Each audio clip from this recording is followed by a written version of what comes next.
السلام حياة قد جاء في القرآن أن السلام. Assalamu Alaikum wa rahmatullahi wa barakatuh, and welcome back to another show of iTREND on ITV. We've been very fortunate. We actually broadcasting today from the marriage conference, so you're seeing this as a repeat, but we couldn't leave it without showing you some of the highlights, the guests that have come here that are really touching on topics that are trending, topics that are keeping us talking, topics that are getting people walking into the studios, into workshops and into the conference room. Welcome into our studio with us. Assalamu Alaikum, Brother Muhammad Aerosol Ali. Alaikum Salam. We're so glad. Welcome to South Africa. Thank you. It's my first time and I'm loving it. How are you enjoying it so far? I know you've been very busy working. It's been really busy, yeah, but after this performance is done, I'll be able to relax a little bit. And then enjoy it. Yeah, that's right. Brother Muhammad, you've got quite a very different presentation in your workshop. You're touching on a topic that is very commonly discussed, sometimes not very openly discussed, but something that is a very prevalent problem in our community. You're discussing domestic abuse, but from a very different point of view. Talk us a little bit through the piece that you're presenting today. Sure. I mean, I do a live kind of live art piece on stage, and I'd probably describe it as a kind of more of a theatrical experience as opposed to watch someone do a live painting, because you know what I do is about the kind of a broader experience. So we're kind of using sound and the soundscapes, and the kind of a vocalist and a musician and someone reading a script and kind of almost like a poetic script. All of these different mediums, all these different forms, kind of coming together to create a bit like theatre, where you'd have all these different elements of sound and visuals and what you hear and you see, and the lighting and things like that. And so I say what I do is more of a live art theatrical performance that engages on quite, I'd say, issues that resonate with people, issues that are hard-hitting, that are, you know, sometimes provocative. So this is what I like to do, and the issue that we're exploring today is domestic violence, and it's a performance, live painting that really deals with this in a very, how can I put it? It's going to be quite difficult, you know. And I've performed this once before in Australia, and this is the second time I'm doing it in this part of the world. But it's a kind of a piece that has toured, like I said, and when previously we've delivered it, there's been real raw emotion in the audience with people in tears, because, you know, I have to warn people it's uncomfortable viewing.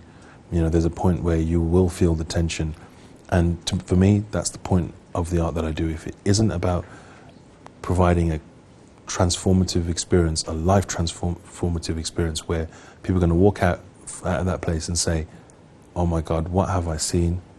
And it's changed my whole perspective on things.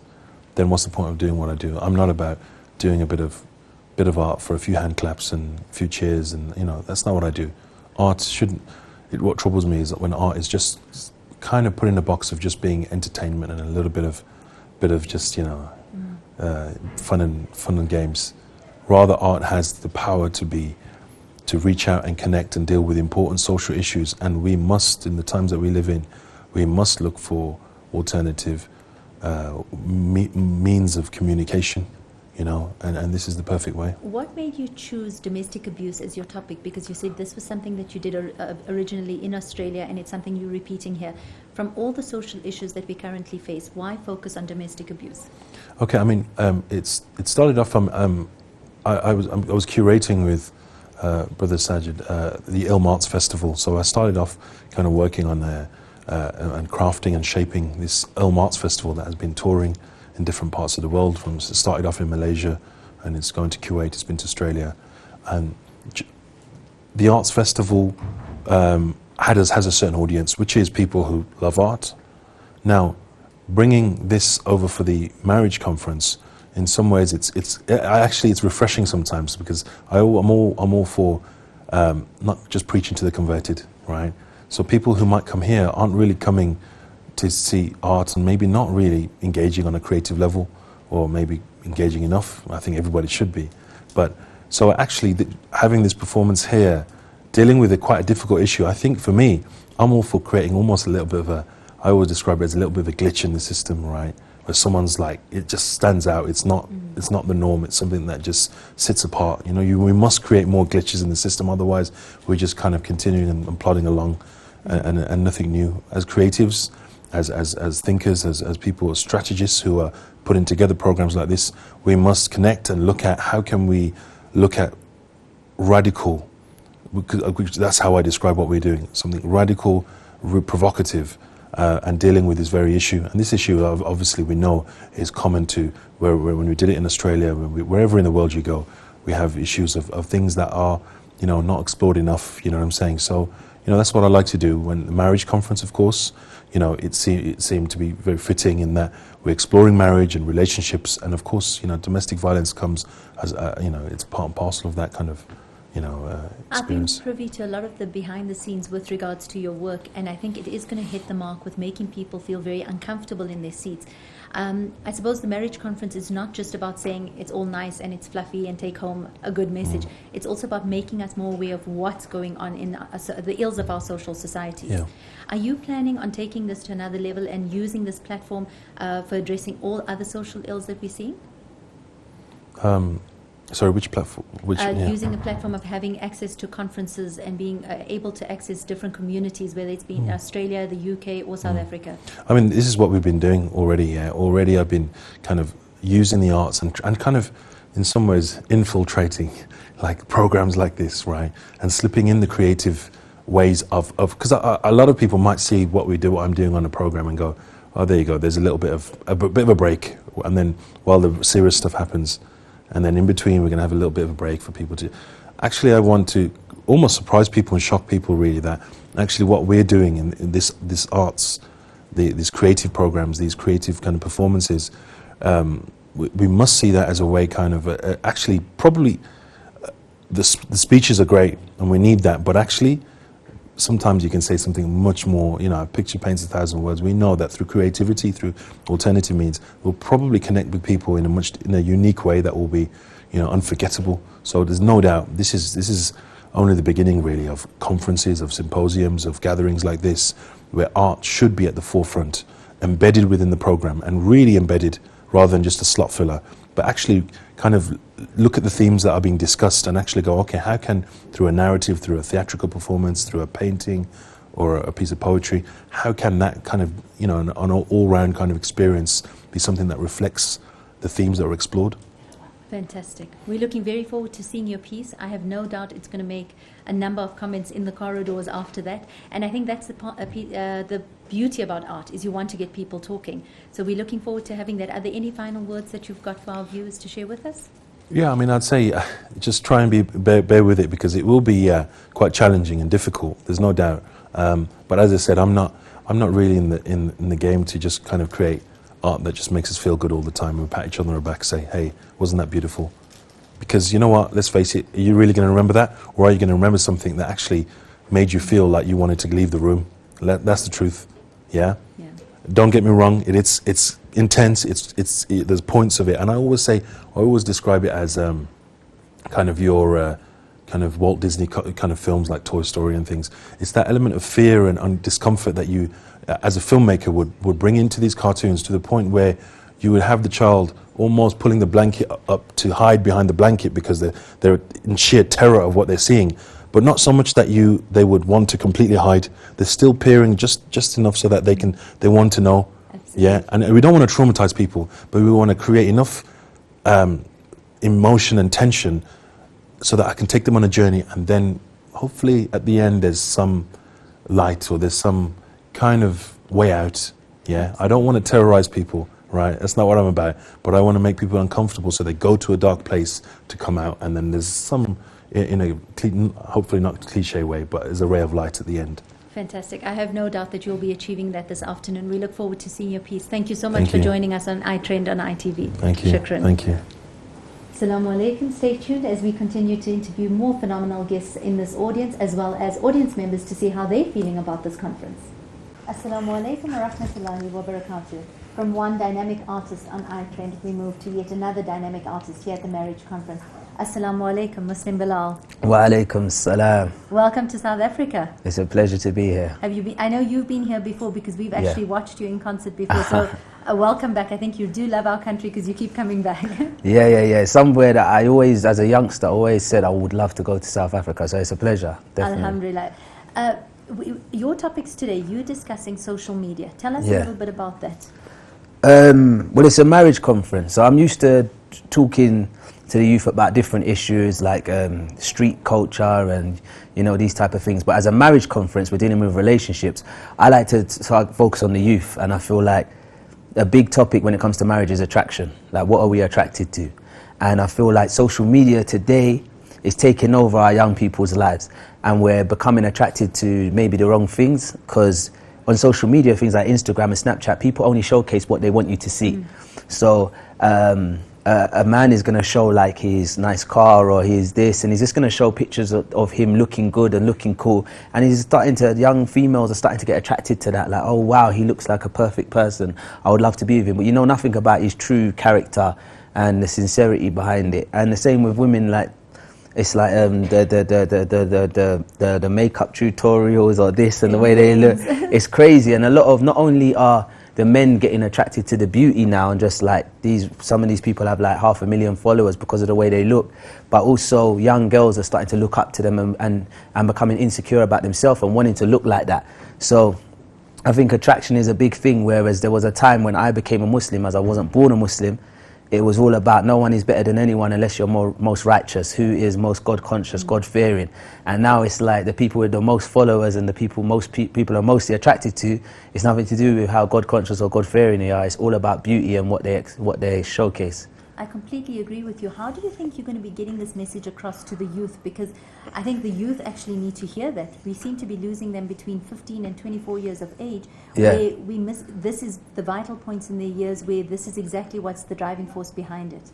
So myself, I feel like, first and foremost, as a person who is in the public eye to the youngsters, it's my duty to deliver a message like to say, don't look up to me.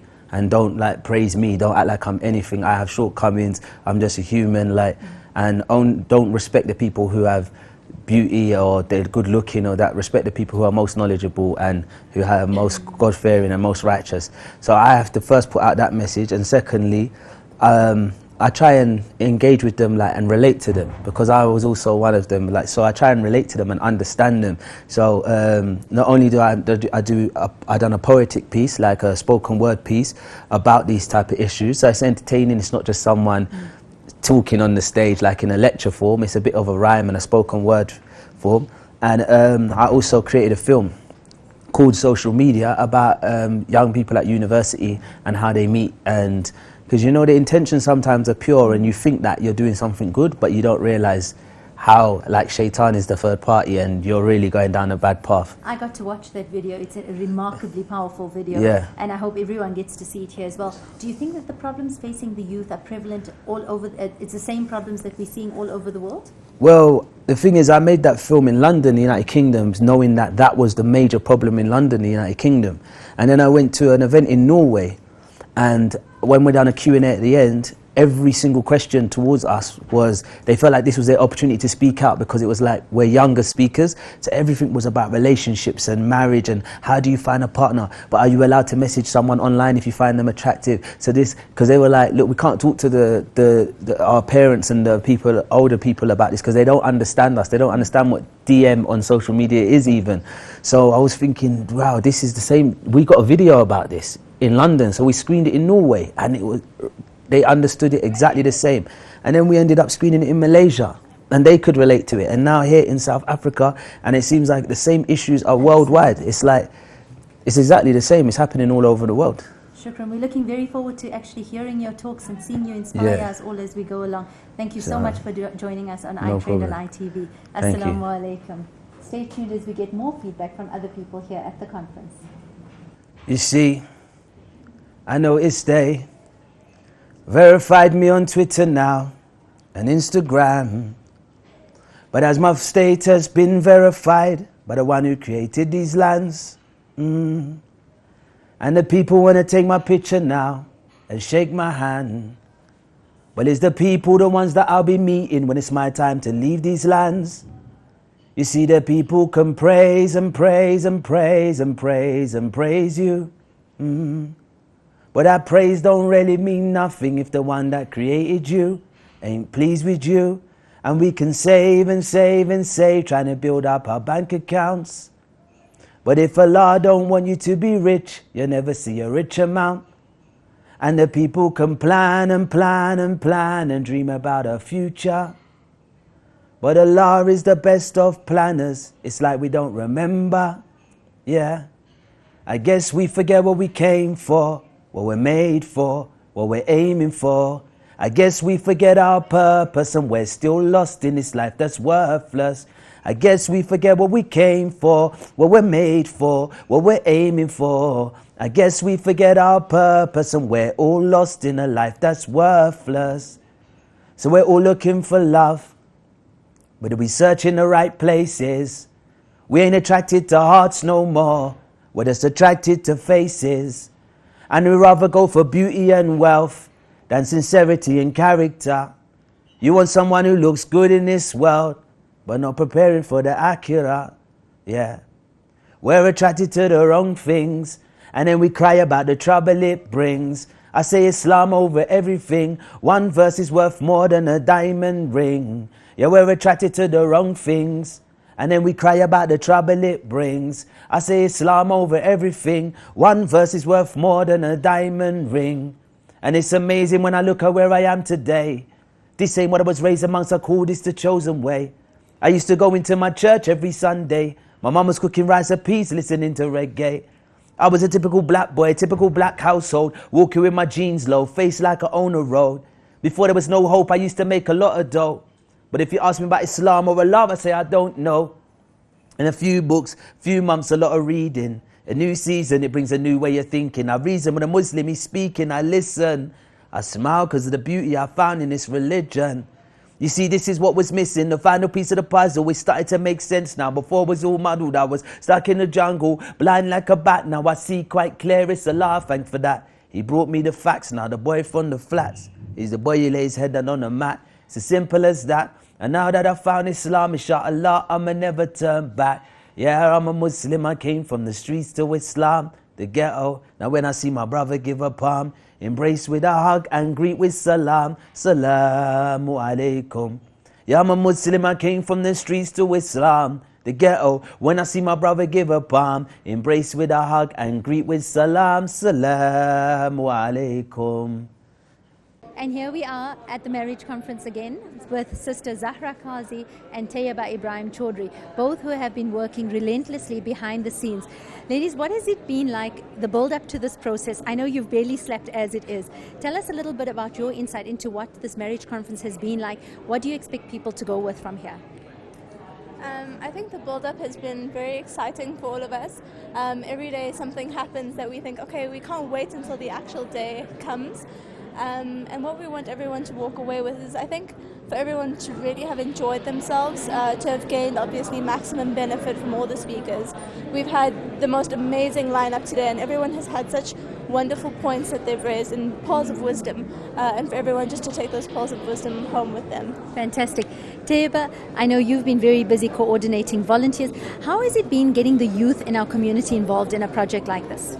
It's actually quite exciting because it gives the youth something to do and great exposure for this type of an event, such a big event.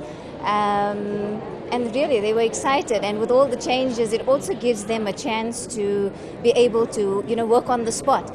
It could, for example, you're in one area today and tomorrow you're in the next area, and I think that's quite good from experience. It's good that they get exposure like this so they know how to think on the spot as well. Fantastic. Ladies, I won't keep you too long. I know your day is jam-packed, but shukran, thank you so very much for joining us, and we wish you the best for the rest of the conference. Congratulations on the hard work.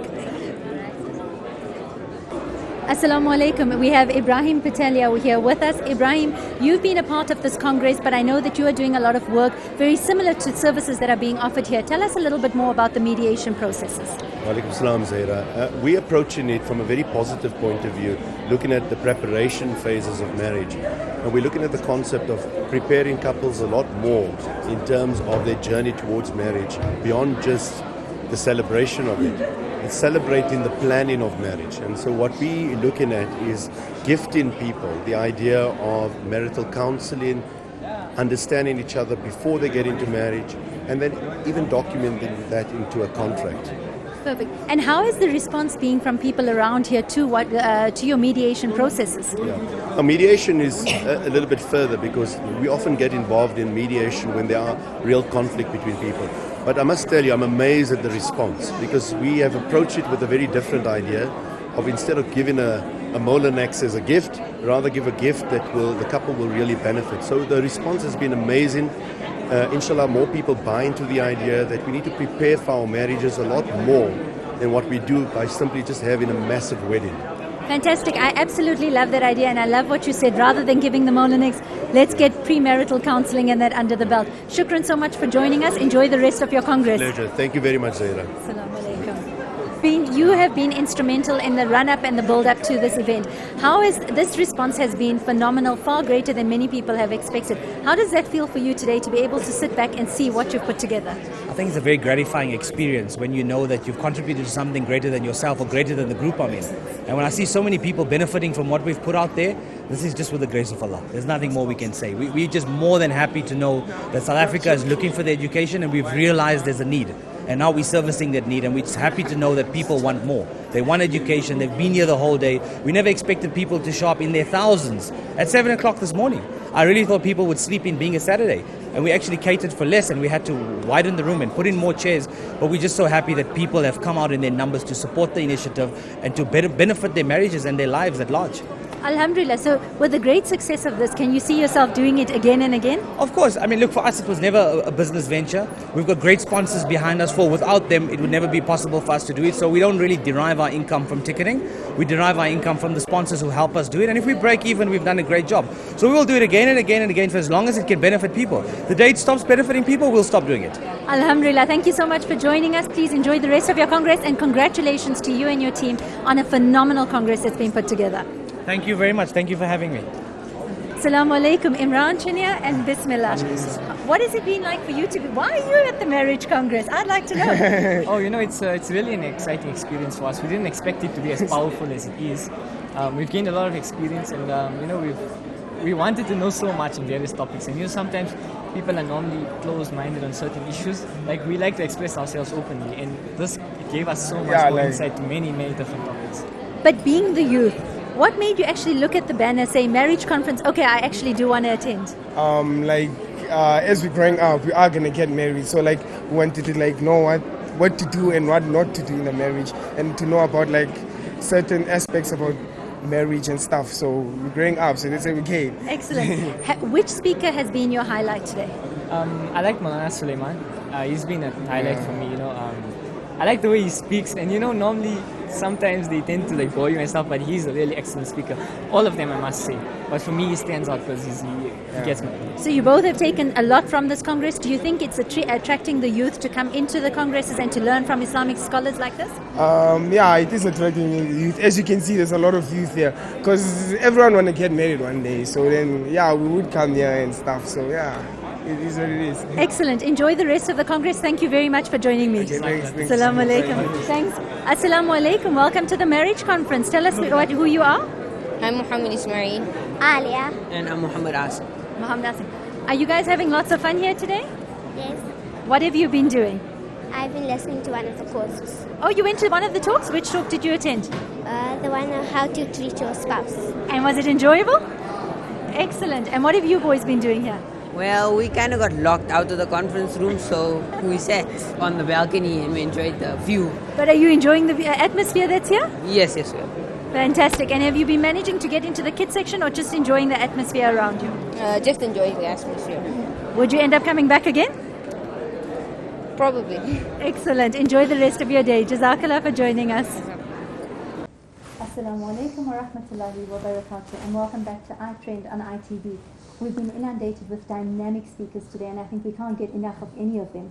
Sitting in my studios now is a very special sister, Sister Hala Banani. Assalamu alaikum and welcome to iTREND. Wa alaikum assalam wa rahmatullah. It's such a pleasure and an honor to be here with you. Sister Hala, it's an honor for us. You have got such wisdom and experience to lend to this conference. You've been married for 20 years. You're a marriage counselor. You speak a lot about the 5 pillars of marriage. Share a little bit about that with us. Absolutely. Well, this is something that has been a result of actually 20 years ago when we first got married. I had this dream. I wanted to package something that would help others to have a good marriage. And it's something my husband and I have developed together for the past 3 years. We've been working on it. It's our baby. Every pillar was like having a baby. Just, alhamdulillah, it is a step-by-step formula in having a good marriage, alhamdulillah, because here in the conference, we're getting inspired, all of these amazing dynamic speakers, as you were saying, and then we need to take it to that next level of how to have that marriage. So this will get into the step-by-step on how And I to think do. that's been amazing, because I think very often people come to congresses, they don't want to just hear things that they could read. They need practical things that they want to take home with them. How has been the reception from the South African community to your talks? MashaAllah. First of all, South Africans are some of the happiest people I've ever met. Very smiling. Is that what it is? Okay. Well, no, everyone has been very receptive. They've been very friendly, and I think it's been taken well, alhamdulillah. Alhamdulillah.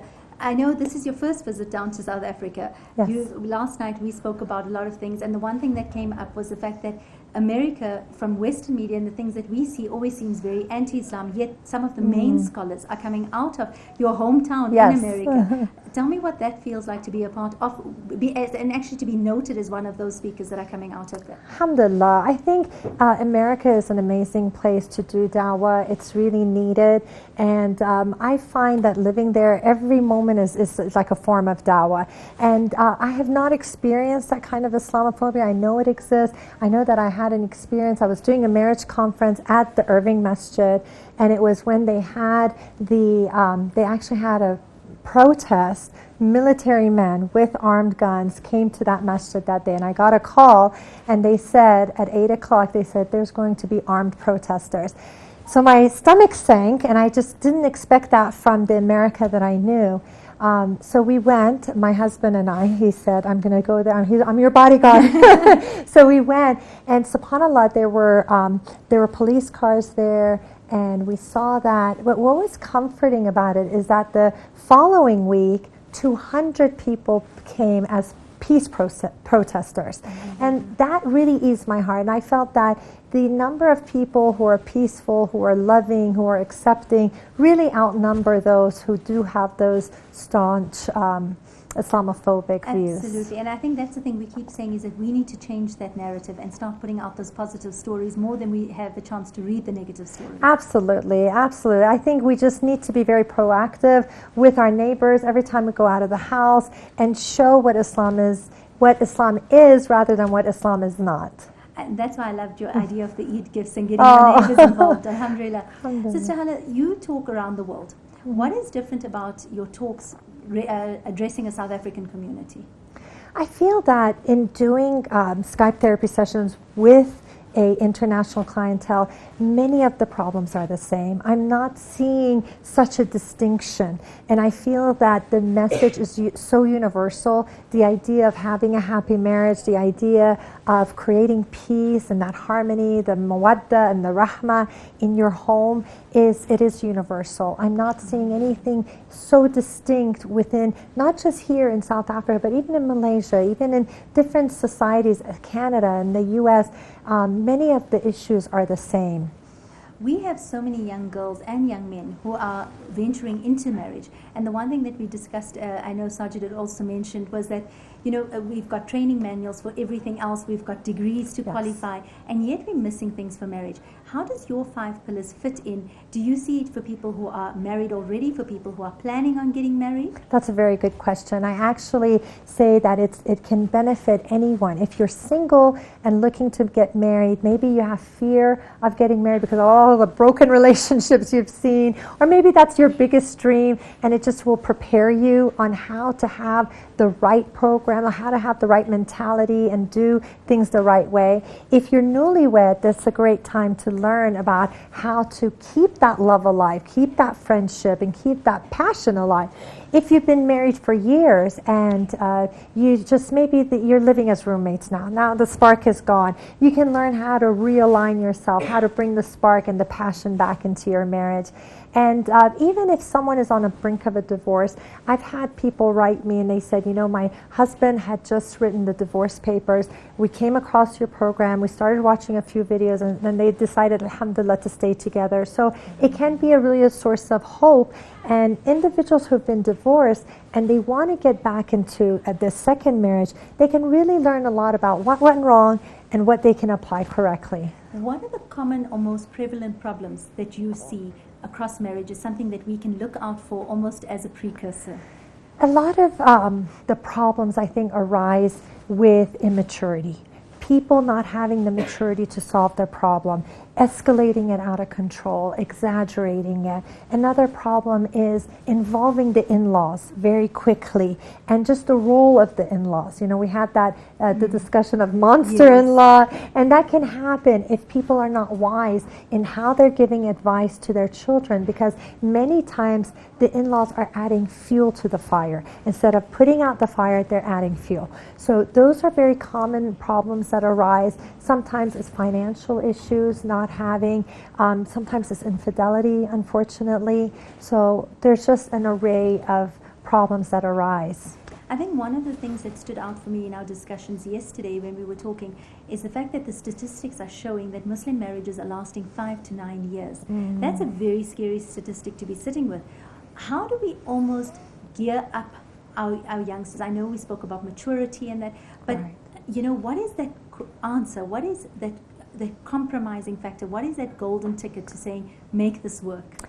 That's a very good question. I think, first of all, working on yourself, like the first pillar that in my program is self-development. And it's all about building yourself spiritually, emotionally, in every aspect. And if you're working on yourself continuously and you're committed to excellence, then you come into the marriage ready to give.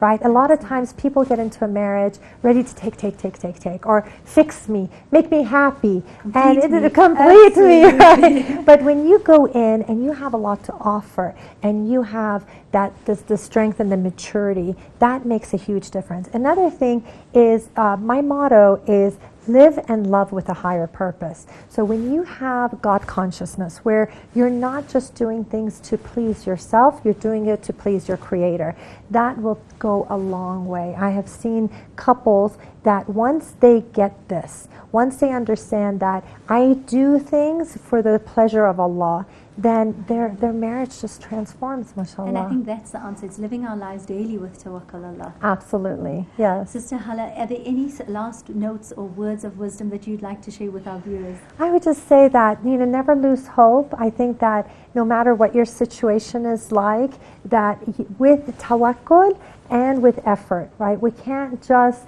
make dua without being proactive, taking that step. If anyone is inspired right now, take that initiative.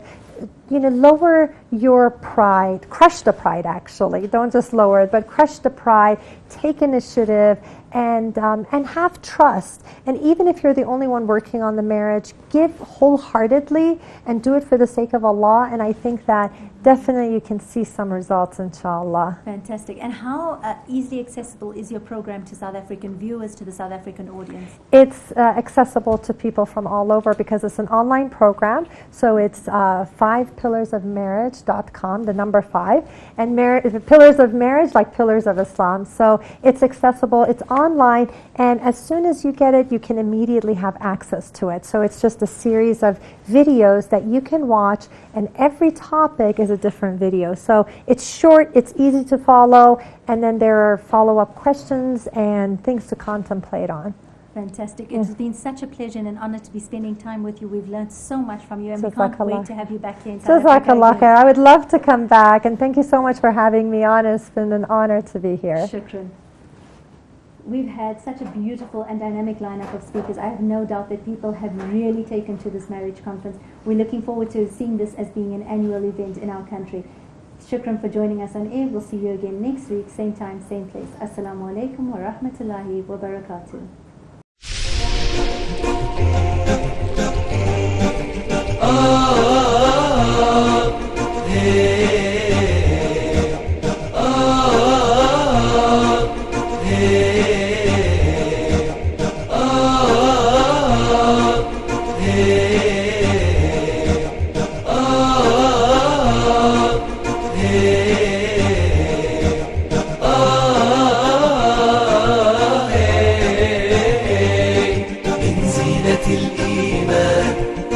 السلام حياة قد جاء في القرآن